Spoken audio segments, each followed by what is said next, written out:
Truck sweatshirt. Yeah, I thought it'd be a good outfit for today. I still have to go see one in person. Yeah, me too. Well, we are live. This is the Cybertruck stream. Tesla reviews and news that you could probably lose. You're just we don't have a big enough following that people don't know you're just joking. Well, we could, put it in the hashtags and stuff and maybe appear for things that we normally wouldn't and maybe get some additional subs. But anyway, no, this is the SKTLs community crypto stream weekly call, actually, with special guest Geraci. No, Geraci's always here with us. Welcome. How you doing? Hello, Geraci. Hello, everybody. And we have the American badass Joe Anderson.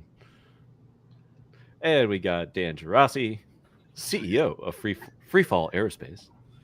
And last but not least, Bryce Smith, hedge fund analyst, and Cody Willard, hedge fund manager. And can we say one of the many community founders of SKTLs Crypto? Me? Yeah, you. Yeah, I'm one of. Okay. Yeah, you don't like to say the one, so yeah. No. Yeah, okay. I think we could safely say there are two people on this call who actually helped found the token, and that would be myself and Geraci. The rest of you punks showed up after we already delivered it to the world. Punks. Okay, got it. Punks. Cybertruck, cyberpunk. You follow the logic. I went with punk. Cyberpunk. That sweatshirt looks like those things where you have to prove you're not a robot and write down the letters. Yeah. There you go. It looks just like it. I couldn't. The CAPTCHA code or about 4 letters. Yeah. Elon tweeted about the CAPTCHA code yesterday and said AI will be better at it than humans soon. I think that's what he said. That. I mean, that'll go both ways, right? Because you could theoretically have AI bad acting on one side, so you're going to have AI, I guess, on the other side in some shape or form counteracting each other. It's just going to be a massive AI war. Just a bunch of I won't go with the term I was about to use. Yeah. The A in AI, I would have thought something better would have been used for this other than the word artificial. I mean, so much intelligence before AI was artificial anyway. So, non-organic. How about that? Yeah. Unnatural intelligence. That's what Bryce has. Unnatural. But we already have a UI, so yeah, we do have UI. Yeah, that's right. User interface. Yeah. I'm curious.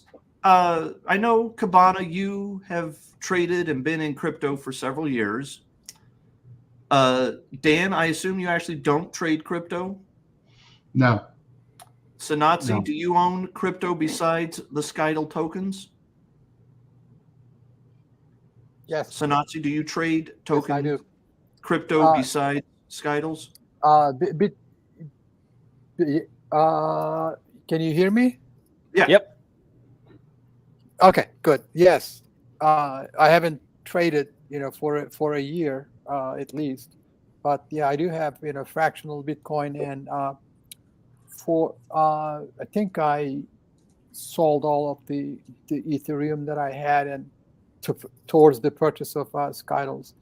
All right. And I do have four other coins, but I don't even remember what they are right now because I haven't logged into for more than a year. But yeah, I do have very tiny small amounts of 4 other tokens. Yeah, I'm not a trader because I'm bad at it. But I've been collecting some Bitcoin. Yes. Bitcoin, and a little bit of Ethereum. Yeah, I mean, teeny tiny bit of Ethereum, but Bitcoin, I've been We hit on this last week, and Cabana, maybe you can speak to it more than the other guys. But I just had a friend of mine stop by the office who has been actively trading cryptos aggressively for the last 6 months, 3 months probably, especially the last month. Is he in bonk? She's the one. She's a 79-year-old. Oh my, that's right. I remember this. Okay. Yeah, restaurant tour, and she has told us about Bonk 3 weeks ago, the day before it went on Coinbase, and today she was telling us about the Near token, and what was the other one she bought? Link, Chainlink. Chainlink. I got some Link. I got a nice stack of Link. So she was, like most crypto people, bad-mouthing Gary Gensler. Now, I'm the last guy who's going to defend the SEC and Gary Gensler or any part of the bureaucracy of the Republican Democrat regime and all the bullshit that it puts into this world. But I have to push back. Here's what my thought on this is. Gary Gensler has done nothing to crypto, done nothing to crypto people. We've yet to see anybody sent to jail. People who are mad at Gary Gensler are out of their mind. They need to get a real SEC. The Republican Democrat regime needs to get a real SEC chief put in charge and start actually prosecuting the fraud, the unregistered securities, the unregistered exchanges. When we launched the SKTL crypto token, the reason we did it was because there were suddenly gone from like a few hundred tokens, mostly Bitcoin and Ethereum, to 20,000 tokens. You know how many tokens there are in existence according to CoinMarketCap now? I would guess 6 figures, but I don't know. 2 million plus. Oh, yeah. 2 million tokens out there. Some people need to, some heads need to roll. People need to go to jail. Fraud needs to be prosecuted. There's a very simple, straightforward law about if you sell or exchange crypto, not cryptos, if you sell or exchange securities, you have without registering with the SEC, you have broken the law. So 2 million tokens not named SKTL or Bitcoin have been foisted upon the public illegally without anybody registering at the SEC. And Gary Gensler's done zippo, nada, nothing. He ain't done shit. It's been a free pass for everybody. Brian Armstrong is still running free. Coinbase is at 52-week highs. I'm sick of people being mad at Gary Gensler and the SEC when he's your best friend in the crypto world. It won't be the SEC.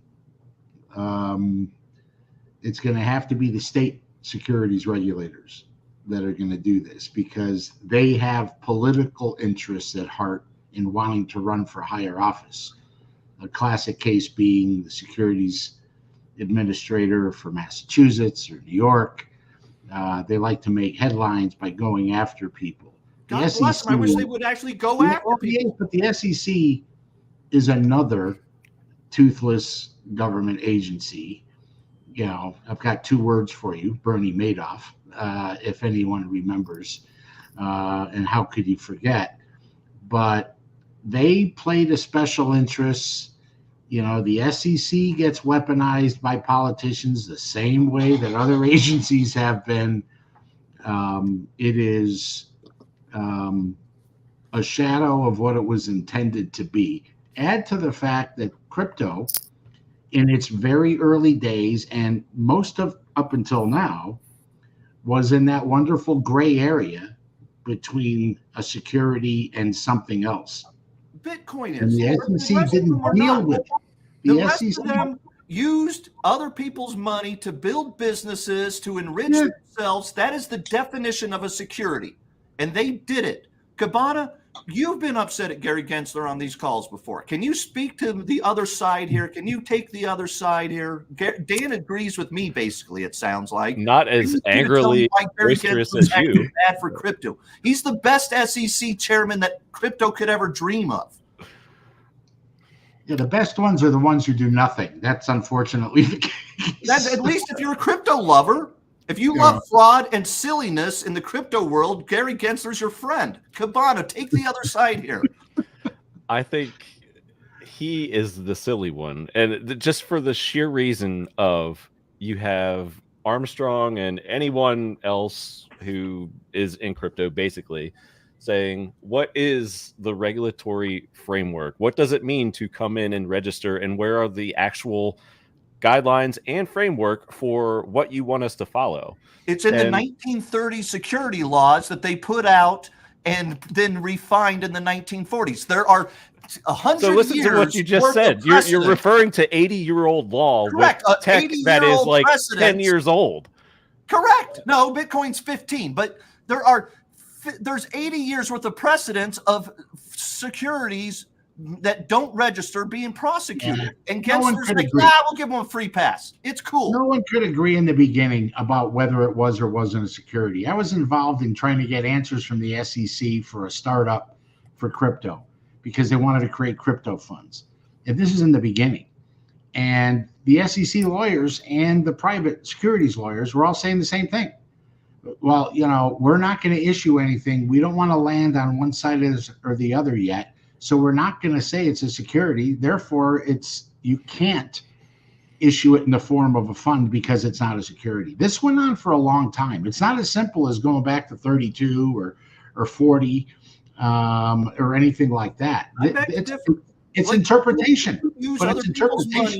If you use other people's money to build a business or to enrich yourself, you've issued a security. Yeah, I know, but that's not how it reads in the law. And that's not how the Securities Act reads. And the definition of a security, crypto, obviously, that's why we're having the conversation, didn't clearly meet that test. That was the problem. I think that's just lobbyists. That's the crypto lobby who has captured the SEC to not prosecute the silliness and fraud in running rampant in this industry. Hold on, Dan. We got to get Cabana's other take on this. Other take. Well, I mean, that was my first part of it. Another part of it is you have like half of their, well, almost half, because this is still going on. But the woman, whatever she is, she's always dissenting, and the other committee member against what Gary says, basically on the side of, yeah, we do need clarity and new framework for this in particular. And if it was like a 5-0 committee sweep, then I think you'd have more to go with there. But you have like the second most powerful person there being like, really, come on, like let's get some framework here that everybody can use and put this to bed, to where it's just this guessing game and moving the goalpost or kicking the can or whatever you want to call it. And it's just like they're trying to run out the clock. Maybe Gensler's trying to run out the clock. That's what I'm saying. But that's the best thing for the crypto frauds. Because he wants to be the next Treasury Secretary the can down the road endlessly, so that you can keep putting out another million fraudulent, silly, stupid cryptocurrencies. But that's what they do. That the government kicks the can down the road, especially the SEC, because they don't want to come down on one side or the other, because no matter what they do, they're going to create a problem for some side of this transaction. And I can tell you, the best way to tell that a financial instrument of any type is still way too early in the ball game to bet your life on it is when the biggest conversation is about individual people involved with it. Okay, we're still talking about people who started currencies. We're still talking about individuals. And that's usually a good sign of a very immature marketplace, because it's still all about people. They're still bigger than the currency itself right now. And that's a flag. That's a flag. It's like in the early days of junk financing. You heard Michael Milken's name more than you heard about the actual junk bonds. I appreciate you saying that I'm bigger than Bitcoin. That's nice of you to say that, Dan. Well, anything with the word bit. Anyway. Cabana, last words on this topic. All yours. Hester Pierce was the name I was trying to think of. But yeah. So basically, I mean, she's said in the past, and I guess keeps saying, it's like, the current regulatory environment, it's making it impossible for, these crypto related offerings to gain approval. And it's just like, let's have like clarity on that side, and then you can disapprove them. It's not like they're gonna like approve everything, but it's just like, what's the problem? Why are we just keeping it a gray area? That's okay. My issue, and I think that's good pushback on me. I appreciate it. Dan, Cabana, what do we space news wise? Dan is the spaceman, so go. Well, Dan? I would say, one of our favorite companies, Rocket Lab, got a nice $500 million contract. We don't know yet from whom, but it looks like Space Defense Agency for 18 new satellites. So 25 million a piece. You know, those are pretty nice birds, as they say. So that's good news for them. Bad news for Firefly. You know, did a launch for a tech demonstration launch for Lockheed, and put the payload in the wrong orbit. And so they got to the first orbit, then they had to do what's a circularization burn to put it into a circular orbit. And that didn't go so well. So, and this was, you know, not that I'm concerned about competition or anything, but it was to demonstrate an antenna that they were hoping to use for, you know, for certain applications with telecom, not something that Freefall is in the business of. But nonetheless, it was a pretty highly anticipated demonstration of this capability, and it looks like that one's going to be lost to the solar wind, if you will. So, you know, Firefly continues to have these challenges with orbits and delivering things exactly to the right place every once in a while. And it tends to happen with only very important customers for some reason. So, you know, not good to be, you know, frying Lockheed's tech demos, that's for sure. That won't get you a lot of prime contract money going down the road. So, I mean, those are just a couple of the things. You know, things are still busy. Government's still spending a ton of money on space stuff. People are raising money. Japan, the Japanese satellite company, just raised, I don't know, 40 million or so to build a bunch of satellites. So it's alive and well. Yeah, Axel Space raises $44 million for Earth observation and other small sats. Dan, the Rocket Lab news, $550 million contract they got? Yeah, 515. 515. You know, Bryce is reworking our Rocket Lab model based on that, and we had to take our growth estimates up because of it. And speaking of the satellite industry, so I understood that contract, it's for satellite building. Yep. Yeah, it's not for launching. Most of the launchers that have a good in quotes longer term strategy have recognized that there's going to be as much money and more, depending on what you can do, in building satellites in addition to launching them. And so Phantom Space, Jim Cantrell's company, here in Tucson, actually, he's building satellites as well as his launch business. And so he'll say to people, you know, I'll launch your first, you know, satellite free. If you build them with me and buy the launches, I'll give you a free launch or a free satellite or vice versa.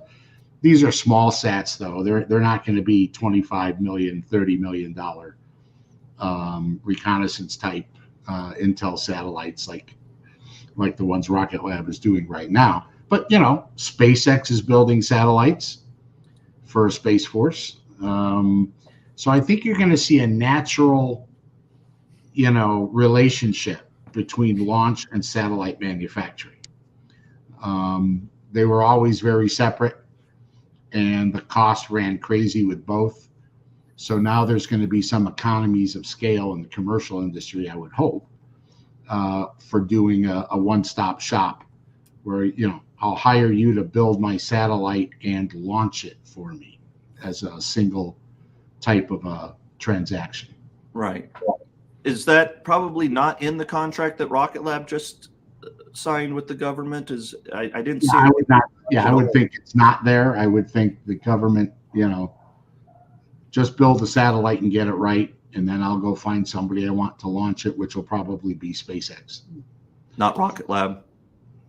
Not yet. Who knows? Yeah. I mean, Rocket Lab would love that outcome, but The at biggest least thing, Dan, you've talked that's before the about bigger how ticket.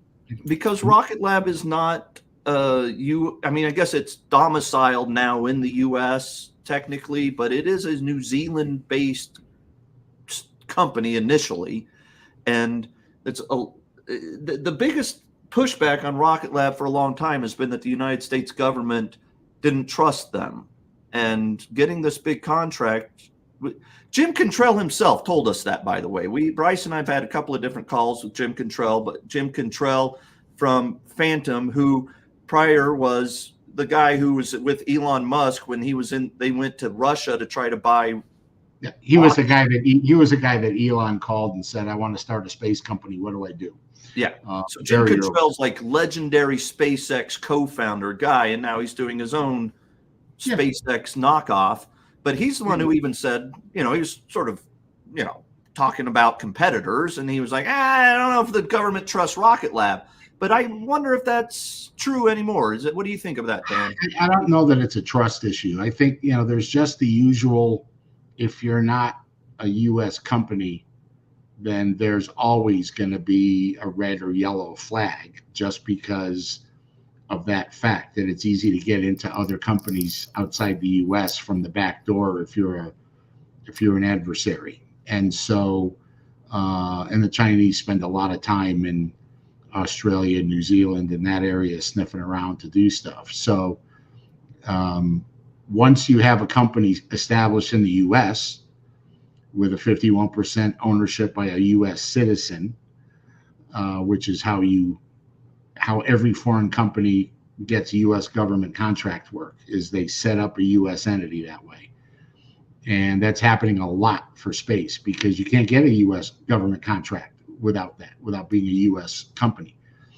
So there's a lot of that going on. Frankly, I think it's a bit of a mug's game. I wish the restrictions were tighter. There are some pretty stringent look-throughs to make sure there's no beneficial interest or eyeballs on technology from outside the country. But I don't think that's an issue for Rocket Lab today. I think it's like anything else. Performance is going to talk. And yes, I will say, though, one caveat, every country on the planet is focused on their own domestic content where space is concerned. ESA and the European countries, they're doing space projects. They only want European companies. You can't get in if you're a U.S. company. And so there's a lot of that. Everyone's trying to build their own space economy by protecting and keeping jobs and intellectual property, most importantly, in a domestic fashion. So you're going to see a lot of companies moving around the world, setting up what they need to, where they need to in order to get business. If I want to do business with the UK Space Agency, probably going to need to set up a UK subsidiary because Dan, are we 50 years away or 100 years away from when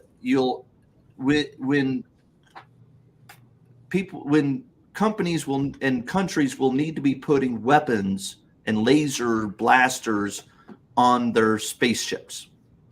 Are we going to have wars in outer space where, like you see in Star Trek or Star Wars, where they're like blasting each other and they've got? It won't be as cool, but no, I don't think we're 50 years away. I think we're, 15 years away. Frankly, wow. I think at the time that we're, starting to establish bases on the moon and settling some bases on Mars, that's when the geopolitical stuff gets hot. It's when countries want to go out and plant their flag and say, the South Pole of the moon is mine, or the South Pole of Mars is mine. And if you don't like it, then come take it from me. I think, we have the ability in Earth orbit now. And I have every reason to believe so does China, to do things in Earth orbit if we had to shoot things at each other or at other assets up there. I believe that capabilities existed for a long time. Even if it's just kinetic stuff, like throwing a rock at somebody's satellite is all you need to do. So yeah, I don't think the Millennium Falcon is going to be popping in anytime soon. Not anytime soon. No, but this is very real, and Space Force wasn't a joke. This is dead serious stuff, and people need to realize that and stop treating it like it's some comic book agency. This is going to be the thing that either keeps us talking and communicating with technology in the 21st century or sends us back to the 70s if we're not able to protect our spaceborne assets. Cabana, what was that you just showed us?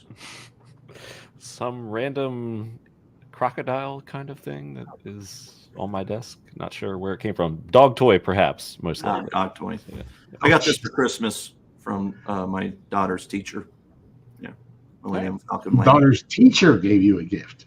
Well, we pay a teacher to homeschool our daughter. Oh, okay. Yeah. After COVID launch happened, we started homeschooling. Paid a teacher to actually come in and do it, and never stopped. So yeah, I thought it was one of these.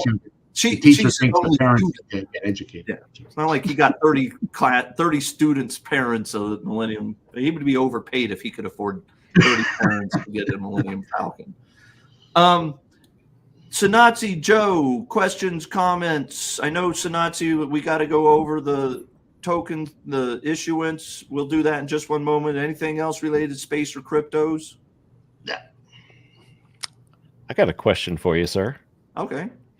2024, does Ethereum outperform Bitcoin? No.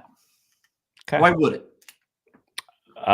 Just things are being built on it, and it's a far more active platform. And if they ever figure out the gas issues, then I don't know. And by gas issues, you mean the price of gas fees? Yes. Yeah. How are they going to figure that out? So, like, for example, Cabana, a friend of mine who's the former and sometimes chief of the Mescalero Apache Indian tribes, good friend of mine, he was over here, was it last week, the week before? And we were talking about it, he's an entrepreneurial bent kind of guy. And one of the things he talked about the last 2 times we met has been like, hey, how about a cryptocurrency for the Apache tribe? And I was like, that's not a bad idea, but what about the whole sovereign nation? Why don't we call it the sovereign nation token? And it's every Indian tribe. He's like, oh, his eyes were lighting up. I was like, this is brilliant. I love the idea. I'm like, yeah, maybe we should work on this. So it's an idea that we're going to start working on at some point. I got to get Daniel Ling to buy into the idea, who helped us build the SKTL token, of course. Don't leave out Canada. Don't leave out Canada. Yes, agreed. Like, anywhere there's First Nations in Canada is incredibly well organized, and they've received a ton of funding because they've gotten a lot of retribution payments from them. So absolutely. But the point is that, we talked, like Bryce and I were just literally an hour ago talking about this. It's like, would you build it on Ethereum or Solana? We built the SKTLs token on the Binance chain, and I obviously not going to go back and do Binance again after the CEO has left the company and they settled a $4 billion SEC payment / fraud payment, whatever you call it. Oh, yes.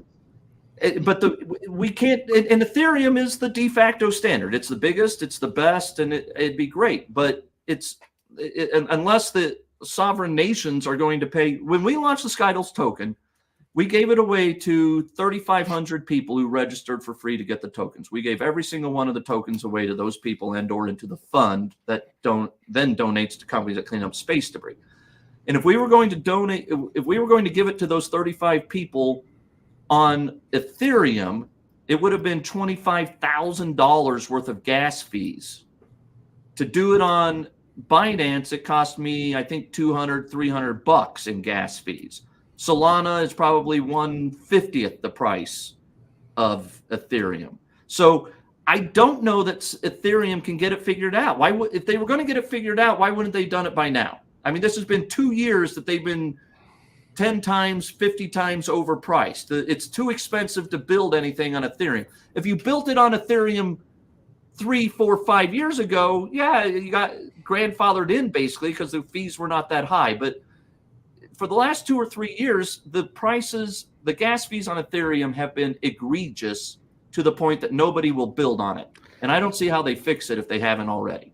It depends on who uses it. So I've called it like a potential rich man's network. So if you have money to play, then that's where you go. And the gas fees can, figure themselves out. They have like a Cancun update in their path to Ethereum 2.0 with the concept of proto dank sharding or something like that.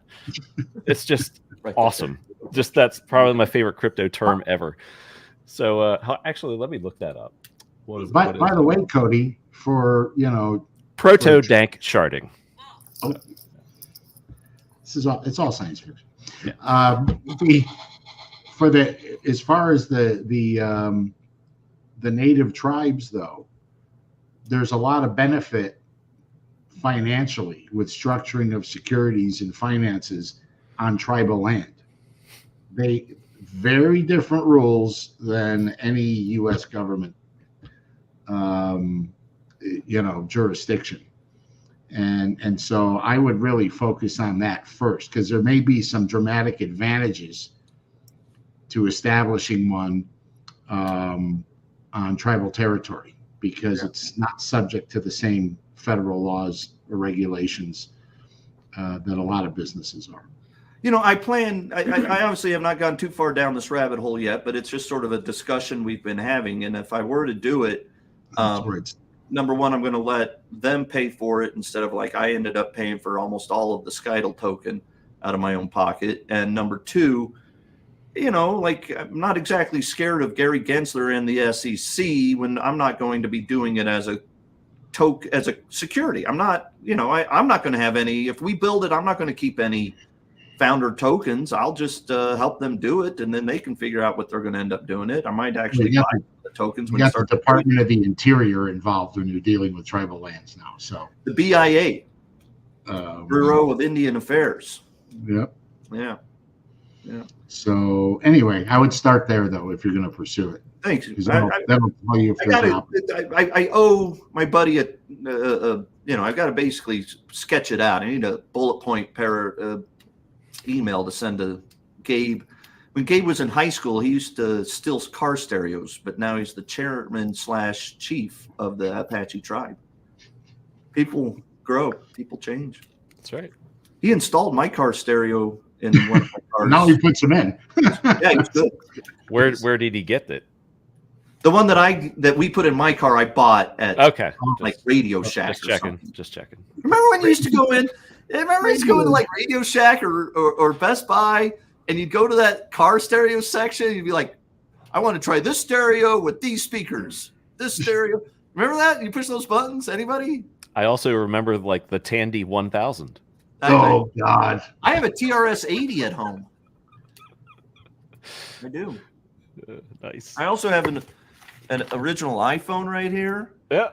I've got an iPod. I have both of those. Yeah. Remember the scrolling wheel? Oh yeah.